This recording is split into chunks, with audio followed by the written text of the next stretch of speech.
मिट्ठू बोला, अरे दादाजी, आप ठहरे इतने बड़े विद्वान, यह भी नहीं जानते कि जामुन गर्म भी होते हैं और ठंडे भी।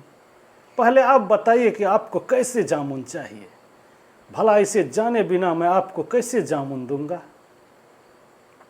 बूढ़े और विद्वान खरगोश की समझ में बिल्कुल भी नहीं आया कि जामुन गरम भला कैसे होंगे। फिर भी वह उस रहस्य को जानता था, इसलिए बोला, बेटा तुम मुझे गरम जामुन ही खिलाओ, ठंडे तो मैंने बहुत खाए हैं।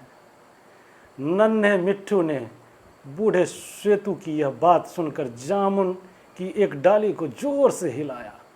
पके पके ढेर जामुन नीचे धूल पर बिछ गए। बूढ़ा श्वेतू उन्हें उठाकर फूंक फूंक कर खाने लगा। यह देखकर नन्हे मिट्ठू ने पूछा, क्यों दादाजी, जामुन खूब गर्म है ना? कहाँ बेटा, यह तो साधारण ठंडे जामुन ही है, खरगोश बोला।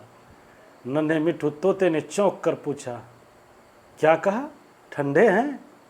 तो फिर आप इन्हें फूंक फूंक कर क्यों खा रहे हो? इस तरह तो सिर्फ गर्म चीज़ें खाई जाती है। नन्हे मिट्ठू तोते की बात का रहस्य अब जाकर बूढ़े खरगोश के समझ में आया। वह बहुत शर्मिंदा हुआ।